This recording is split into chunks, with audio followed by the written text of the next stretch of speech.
Frank. And we look at the tape, and there you go, not much in it in age, 29, 27, but there's that career, 11, 8-0, 5-1 draw, so unbeaten in 6. So really, this is a stepping stone again, you think, for Gaz Pilot. A step up in competition. We'll see how he handles it.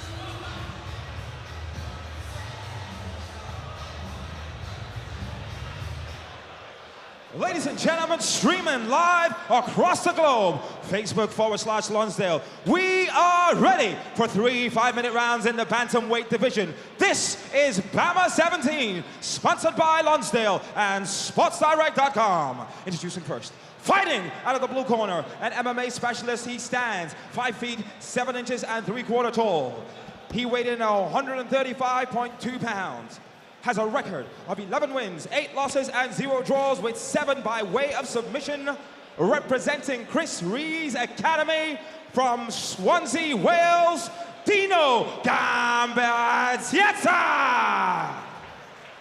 And his opponent, fighting out of the red corner, a jiu-jitsu specialist. He stands 5 feet 7 inches tall and weighed in at 137.4 pounds with a record of 5 wins, 0 losses, and 1 draw. 4 wins by way of submission, representing Predators in Manchester, Manchester's very own Gaz Spitfire Pilot. When the action begins, your referee in charge, Mr. Mark Woodard.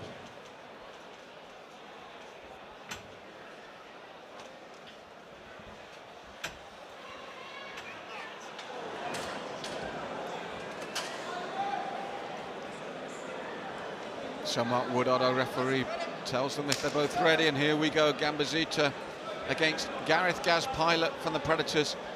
And in one respect, you can have a freedom about Dino because there's nothing really to lose compared to when you look to his opponent who's on an unbeaten 6-fight streak.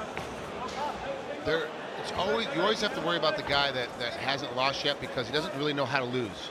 He's not sure when he's in a bad position, or I should escape from this, or I'm going to give up. They kind of fight through a lot of stuff that other people would give up on it and try to tap out. Wow, great topside over. He swings over. He gets that leg free. He's got a topside guillotine. He might actually be able to finish this position. He got all the way. No, he got all the way over, but Gaz is doing a great job of getting himself out of that. Yes, it was a good start by Dino. As soon as they went down, as I said, he dropped straight into the guillotine. You can see the effort that he put into it. But again, if you look at it for both these men, there's a bit of rush to get out because the latest they fought was November last year for Gaz and April of last year for Dino. So they've got to get a little bit of ring rust out as well, Frank. A lot of time off for both guys. And that's just, you need time off to heal, and the little injuries that we don't really know about, the micro tears. You need some time off in between fights. But taking that much time off actually becomes a detriment because you don't have that intensity level in the gym. You're not really trying to train. You don't have a goal in front of you. So you tend to get lackadaisical about how you're going to train a little bit. Then when you finally have something on the horizon, you've had so much ring rust, now it's going to become a problem. Now, Mark Woodard, our referee, looking closely at them here. And do you think Dino should give this up, Frank? He seems to have, and he seems to have a pretty good position. It's tough for me because Mark's in our way from a commentary position. Good job. Obviously now he has to let it go because Gaz did a great job of getting out of the way and moving himself back in. But Dino had it for a very long time. Yes, we're into the 3-minute mark of the round now. And as you said, it was all Dino, but now Gaz Spitfire Pilot. Do you see what he did there? Spitfire Pilot. That's nice. That's nice. He's now in control. I wonder if he actually gave that name to himself or if somebody pulled it for him. But it's a totally different complexion now to the second half of this round. Full back with both hooks in, crossing over, digging for the chin. His one arm is caught, but he's still digging across. See how his hand is high across the shoulder? Even though the chin is down, he's still trying to find spacing. He's still trying to find issues. Looking for a way in there and to get this rear naked choke. Do a great job with his feet to keep on his back. He's levering himself in.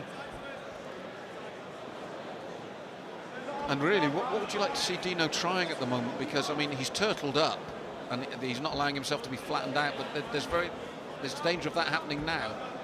Now he's got both hooks in and getting flattened out. Dino's really got to shake. He's got to get him off. He can't let him get back underneath on his head.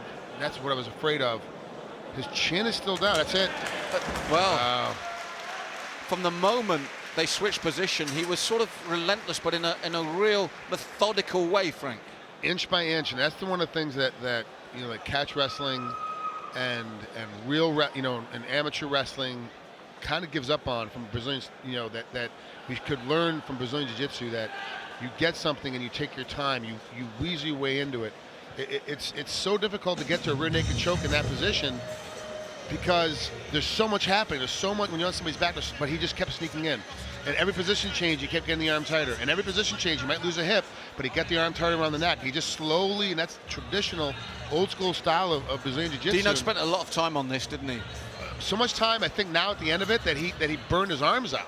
To be honest with you, that now he had no arm strength left because he was pretty close to getting it. He was really in a position where he almost could have finished the fight in this spot. You see here he's trying to kick his legs out, trying to get his hip free, trying to get his legs free, and the moment he switched over, the head popped free, and now it was the entire fight changed at this point, and when all the Dinos went. Just look at the position change. What's his biggest mistake, trying to stand back up there? Trying to stand back up with his chin up. He let the arm underneath the chin. He should have put himself back down the ground and got one hip free, got one hook out, and then got himself back up to his feet that way. Well, unbeaten in 7 now, the Spitfire.